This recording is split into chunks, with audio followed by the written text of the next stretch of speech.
Lagi-lagi pembahasan soal nuklir menjadi titik kebuntuan antara Amerika Serikat dan Iran. Iran bahkan mengancam siap melanjutkan perang jika blokade di Selat Hormuz tidak juga dibuka Amerika. Tak hanya itu, militer Iran mengaku sudah menambah daftar target serangan mereka jika perang berlanjut. Lalu apa yang membuat Iran minta penundaan soal membahas nuklir?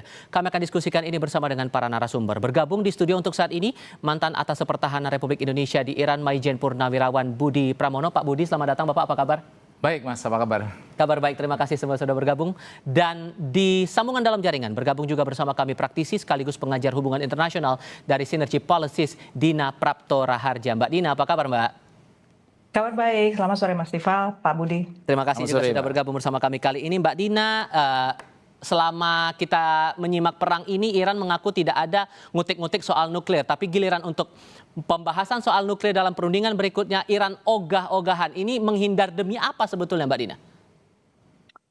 Nuklir itu satu hal yang Iran yakin betul merupakan satu informasi framing yang selama ini selalu menyudutkan Iran.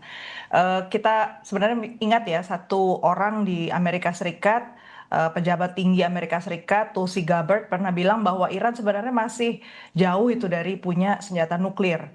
Dan dari pihak Iran sendiri selama perang ini mengatakan, kalaupun kami punya kemampuan membuat senjata nuklir, harusnya dari kemarin udah kami pakai gitu loh. Kenapa nggak kita pakai atau paling nggak ketemu lah ditemukan oleh Amerika Serikat. Jadi satu yang mereka ingin pertahankan adalah kedaulatan negara mereka untuk menggunakan nuklir maupun uranium yang diperkaya untuk urusan damai itu boleh dinegosiasikan. Dan satu hal yang saya kira menjadi poin keberatan dari Iran adalah kalau program nuklir ini, terutama uranium yang diperkaya ini, harus diambil oleh Amerika Serikat. Jadi keluarnya Amerika Serikat dari JCPOA itulah yang menjadi satu hal yang memberatkan untuk Iran setuju bicara hanya berdua dengan Amerika Serikat. Karena tentu saja untuk satu hal yang sangat strategik ya di tingkat global, sebenarnya memang sebagai orang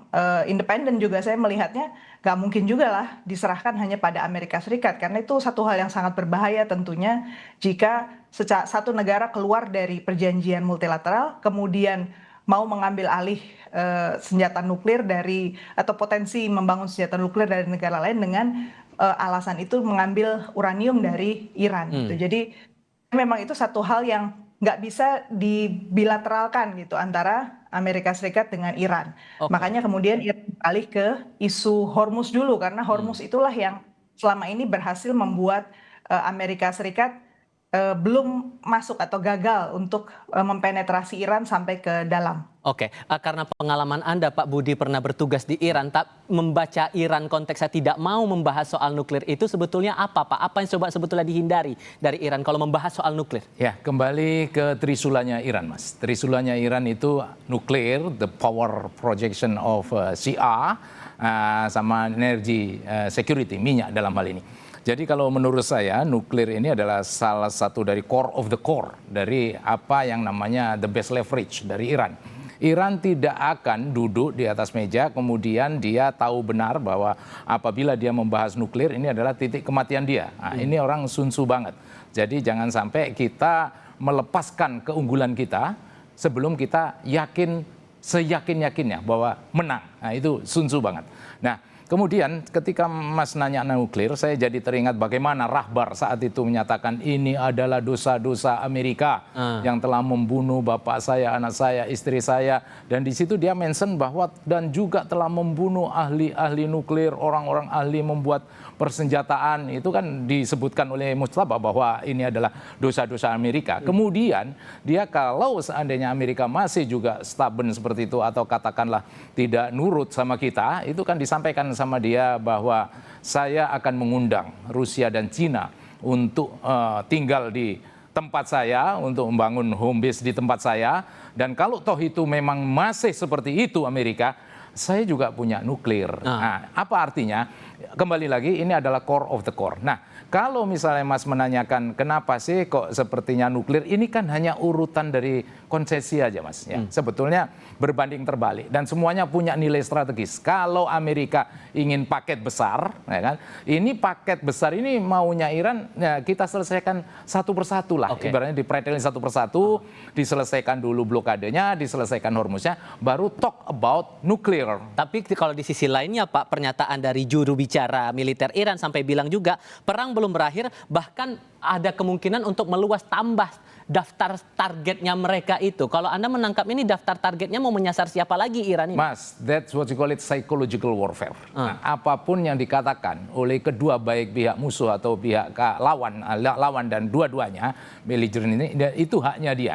Nah, inilah psychological warfare dalam artian apabila ini memang berlanjut, ya dia mau tidak mau akan menyasar di mana letaknya home base Amerika yang ada di negara Teluk. Nah, ini kan sudah done kan, already done sama Iran kan, udah dilakukan.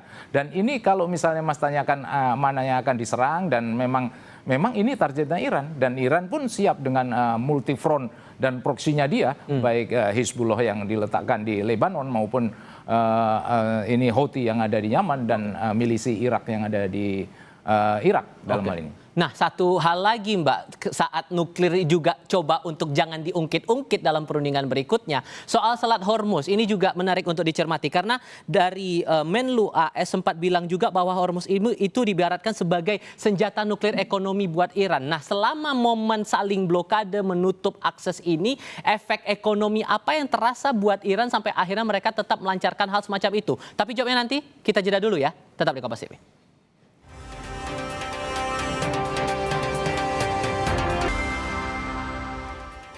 Mbak Dina melanjutkan pertanyaan saya sebelumnya. Menlu AS sampai bilang Selat Hormuz yang lagi dimainin dalam tanda kutip sama Iran ini seperti senjata nuklir ekonominya buat Iran. Emang selama masa blokade saling tutup menutup jalur Hormuz ini efek ekonominya sedalam apa buat Iran, Mbak?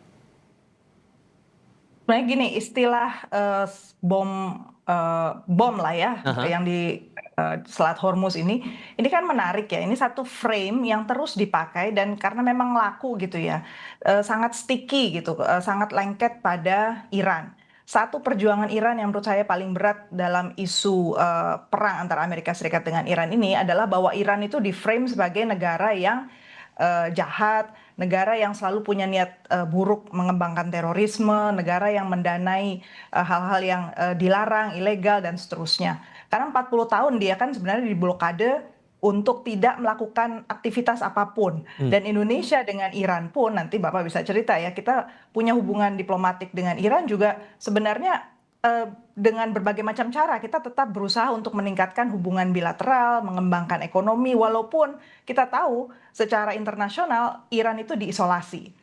Nah, bahasa yang selalu dipakai oleh Amerika Serikat adalah bahwa Iran itu membahayakan dengan program nuklirnya. Nah, sekarang karena nggak ada nuklir yang berhasil ditemukan atau berhasil bahkan dihabisi oleh Amerika Serikat, dia pakai istilah baru lagi nih sekarang. Menurut saya ini bahasa baru lagi nih oleh tadi bahwa yang dilakukan di Hormuz itu adalah semacam bom nuklir ekonomi itu. Jadi ini kan cara mempengaruhi massa ya, cara mempengaruhi negara-negara lain. Karena pada saat yang sama kemarin itu kan ada pertemuan di negara-negara Teluk yang intinya kemudian hasilnya saya pikir tadinya ya karena Uni Emirat Arab sudah mengancam pada Amerika Serikat kita udah butuh di bail out lah intinya, kalau enggak kita akan pakai yuan gitu kan untuk transaksi mereka. Dan intinya itu mereka minta cash dalam bentuk dolar sebagai cadangan karena mereka juga butuh untuk kegiatan mereka ekspor impor dan seterusnya gitu kan. Artinya ekonomi mereka sudah sangat buruk sebenarnya negara-negara Teluk ini. Tapi ternyata ketika diundang datang ke Jeddah, hasil dari diskusinya adalah mengecam Iran. Nah, tentu itu satu hal yang juga harus kita baca, ada yang tersirat, ada yang tersurat ya. Mungkin yang tersurat itu ya begitu, tapi di belakangnya mungkin ada pembicaraan yang lain, apalagi karena Uni Emirat Arab memutuskan untuk keluar dari OPEC ya, di organisasi produsen minyak. Jadi secara ke depan berarti sebenarnya ada perpecahan juga di antara negara-negara yang menjadi penentu stabilitas harga minyak ke depannya. Jadi kalau kembali ke pertanyaan tadi, seberapa dalam sebenarnya efek ini? Yang paling rugi ya sebenarnya negara-negara yang sangat bergantung pada energi. Dan negara-negara Teluk juga sangat-sangat rugi karena mereka yang bergantung pada jasa, kemudian bergantung pada turisme, kemudian juga bergantung pada penjualan minyak, itu sangat terganggu karena sekarang pasar udah nggak percaya lagi dengan omongan-omongan Oke. perang masih ya akan segera berakhir gitu kan. Aha. Itu udah nggak laku lagi sekarang di pasar gitu. Jadi menurut saya Eh, memang keinginan Amerika Serikat untuk terus eskalasi ini ya, bahasa-bahasa yang digunakan masih eskalasi, mhm. itu justru sebenarnya merugikan semua pihak. Nah, Dan kita belum anu ya, oke, saya tahan dulu di situ. Karena kalau menerjemahkan pernyataan dari Menlu AS itu, Pak, seberapa dalam Anda memaknai bahwa disebut sebagai Hormuz ini senjata nuklir ekonomi yang dipakai sama Iran? Iya Mas, kita pertama kan sadar bahwa awalnya Epic Fury, Presiden Epic Fury, dan seiring dengan berjalannya waktu bergerak ke Economic Fury. Nah ini menunjukkan bahwa memang eskalasi ini memang semakin terukur ke depan. Jadi menurut saya kalau misalnya ini terus-terusan seperti ini, mau tidak mau ya Rusia sama Cina harus involve. Mau tidak mau kita harus lesson learn dari JCPOA yang tadinya juga kan Iran good boy untuk menyerahkan nuklirnya ke Rusia dalam hal ini. Nah ini apakah bisa diulangi lagi agar terjadi sukses dan tidak mencapai deadlock terus-terusan. Nah kalau tadi Mas menanyakan bahwa apa materi Mas? Pertanyaan Mas tentang ekonomi ya menuju ke arah ya jelas lah Mas ini menuju ke arah ekonomi. Karena apa? Karena yang saya sampaikan inilah core of the core dari leverage-nya national interest-nya Iran, dignity-nya Iran yang mau tidak mau dignity-nya dia militarily, economically itu selalu dia uphold, dia selalu angkat tinggi-tinggi. Oke. Dan ini ya directly or indirectly ini akan berdampak ke ekonomi. Oke, kalau melihat pertemuan terbarunya Iran, Menlu Arakci ini sudah bertemu dengan Rusia, bertemu dengan Presiden Vladimir Putin. Apakah ini kode-kode bahwa jangan-jangan nih Rusia nanti akan berperan di depan panggung dengan efek perang yang sudah sedemikian masif ya Pak? Ya. Ada kemungkinan ke arah situ nggak? Saya pikir apapun possible ya Mas, everything just possible. Coba ini ada sesuatu yang menurut saya I've been in Iran, Iraq, Azerbaijan, and Turkmenistan. Nah Iran ya negara-negara observasi dan akreditasi saya, ini Iran kemudian Azerbaijan, Turkmenistan, di atasnya itu ada Cina, sebetulnya kan ada namanya danau terbesar sedunia. Danau terbesar sedunia sebetulnya Laut Kaspia yang saat sekarang ini. Nah di Laut Kaspia ini ya below than surface bagaimana hubungan Rusia dengan Iran ya in term of military support dan lain sebagainya. Ini nggak semua orang banyak tahu tentang hal ini. Itu yang pertama. Kemudian yang kedua rudalnya Iran. Rudalnya Iran ini bukan hanya konsumsi untuk Iran. Ini sudah resiprokal dan sudah ada jualan ke Rusia. Bagaimana dengan perang Ukraina sama Rusia dalam hal ini. Apa artinya? Artinya Rusia ini means a lot. In term of militarily, in term of diplomatically side, ini means a lot. Nah, kalau Mas menanyakan apakah nanti kemungkinan ada tampil ke depan, saya pikir mungkin saja. Kenapa? Karena ini simultaneously dibarengi dengan bagaimana negara-negara Teluk sekarang yang mulai hedging, melihat bagaimana Cina bagaimana dengan BRI-nya yang sudah lewat di Iran bagian timur dan memang merambah ke dunia negara-negara Teluk. Ini kan sesuatu yang sangat saling complement each other agar agar memang mau tidak mau Rusia dan Cina harus involve. Oke, nah Mbak, seandainya kita berandai-andai kalau perundingan poin-poin krusial itu deadlock lagi dari dua belah pihak ini, siapa untung siapa buntung Mbak? Gini, kalau posisi Amerika Serikat masih keras, intinya kemungkinan besar adalah pasti akan ada dialog yang buntu lagi. Karena Iran sudah berusaha untuk memecah poin negosiasi antara Hormuz dengan nuklir. Program nuklir, program apapun yang dikembangkan oleh Iran, itu pesan dari almarhum Ali Khomeini adalah bahwa kalau sampai Iran itu diserang, apalagi kedaulatannya, maka seluruh kawasan harus menanggung akibatnya. Dan itu yang dipegang. Karena solusi di kawasan Timur Tengah itu, karena tadi ya, dia dikepung, dia di framing, maka satu yang akan dia pegang adalah untuk menjaga supaya dia tetap punya nilai tawar. Nah tadi menyinggung sedikit soal Rusia dengan Cina, kalau saya punya pandangan bahwa mengajak Rusia dan Cina itu sebenarnya dengan perhitungan khusus juga si Iran. Karena kalau si Rusia itu sebenarnya punya agenda yang terpisah juga sama si Iran. Dan Iran hati-hati juga, makanya dia dalam statementnya juga bilang kita sebenarnya ada jarak, tapi mudah-mudahan dengan kita ketemu begini kita lebih saling memahami gitu. Jadi di situ sebenarnya karena ada kepentingan yang berbeda dan Rusia itu bisa sekarang udah kelihatan ya dia mulai menaikkan harga minyak, harganya premium gitu kan, sampai India tercekek gitu kan, bener-bener anjlok gitu ekonominya India, negara terbesar di dunia itu sampai anjlok gitu. Jadi Cina juga kepentingannya menurut saya beda karena Cina itu sudah punya konektivitas yang begitu besar, berbeda sekali dengan Iran. Jadi kalau kita melihat faktor Rusia dengan China, ini sebenarnya levelnya itu supaya tiga ini mempertimbangkan dengan si Amerika ya maksudnya sebagai negara-negara major powers, mereka tuh punya kepentingan masing-masing yang justru akan saling bentrok kalau dia tidak bisa menyelesaikan masalah Iran gitu kira-kira. Oke, singkat saja Pak, kalau melihat peta kekuatan dari dua belah pihak, AS dan Iran, kalau kemudian ini panjang durasinya, dan kalau perandai-andaian Anda Rusia kemungkinan akan maju di depan panggung, posisi kekuatan sama-sama imbang atau enggak? Singkat saja Pak. Tidak imbang.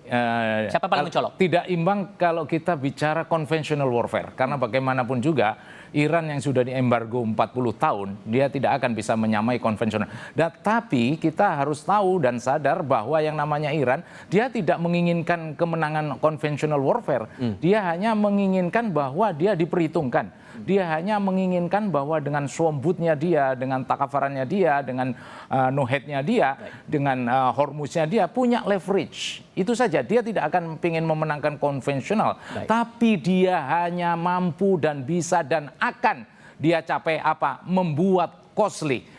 Bahwa perang yang dilakukan oleh musuhnya dia itu akan membuat sangat mengeluarkan biaya yang luar biasa dan itu sangat melumpuhkan musuhnya. Baik, Pak Budi terima kasih sudah datang ke studio. Mbak Dina terima kasih juga sudah bergabung dalam diskusi kami kali ini. Sehat selalu untuk Anda berdua. Selamat sore.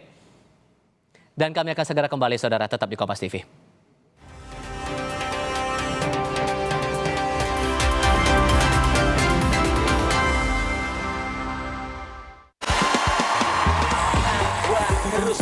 Seruput aduh.